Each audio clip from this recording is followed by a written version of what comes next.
Hi and welcome to my What's New YouTube channel. Before we start, please subscribe to my YouTube channel to make you updated in the latest information around the globe.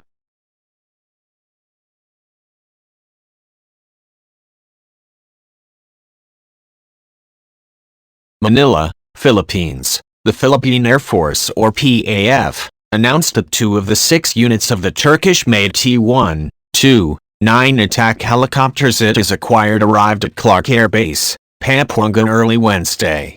The PAF welcomes the arrival of 2 units of T129 Attack helicopters on board from Airbus A400M from Turkey, at 30 minutes past midnight of March 9, 2022 at Clark Air Base, Pampanga. Air Force spokesperson, Lieutenant Colonel Maynard Mariano, said in a message to reporters. The A400Ms are cargo aircraft of the Turkish Air Force. In a separate message to the Philippine news agency, PNA, Mariano said one of the A400Ms carried the 2 helicopters while the other aircraft transported the initial logistics requirement of the 2 T129s. He also said the helicopters would undergo technical inspection and flight tests before being accepted for service to the PAF. It will undergo inspection, it will undergo acceptance, test flights before the acceptance ceremonies can be done, and it will go through a lot of orientation in country, together with the pilots and the crew, Mariano said. He added that he expects the 2 T129 helicopters to be commissioned within 1 or 2 months at the most. Mariano said the Turkish-made attack helicopters are expected to enhance the surface strike system of the Air Force. The 6 T129s were acquired by the PAF from the Turkish aerospace industries in line with the Armed Forces of the Philippines, AFP, modernization plan, Horizon 2.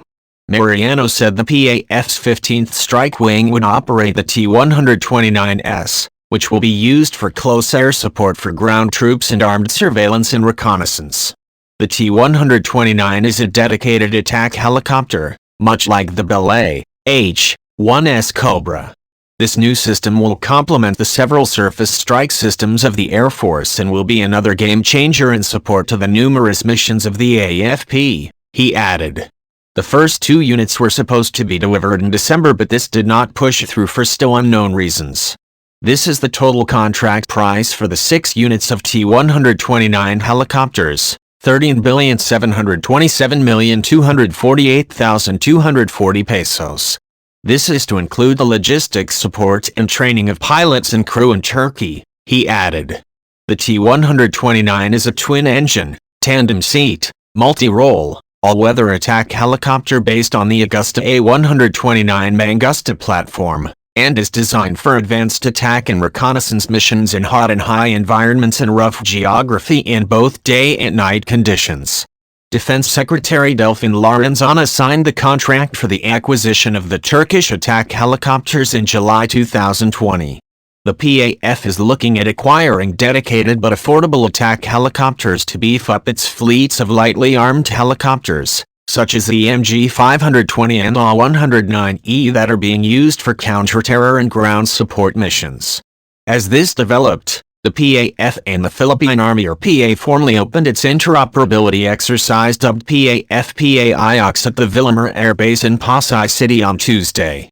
Present during the opening ceremonies were AFP Chief General Andres C. Centano, who served as guest of honor, PAF Head Lieutenant General Connor Anthony Canlas, and PA Commander Lieutenant General Romeo Bronner Jr. The PAF-PA-IOX is the first major exercise between the 2 branches of the AFP. The 4-day activity will cover subject matter expert exchanges, communications exercises, fast rope insertion and extrication, close air support, and a field training exercise that will be participated in by different units of the PAF and PA.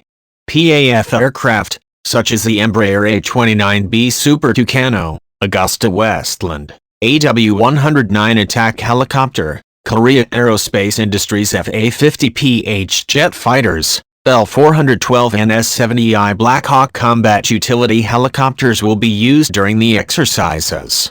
The joint exercise aims to enhance interoperability and combat readiness and effectiveness of the Air Force and the Army.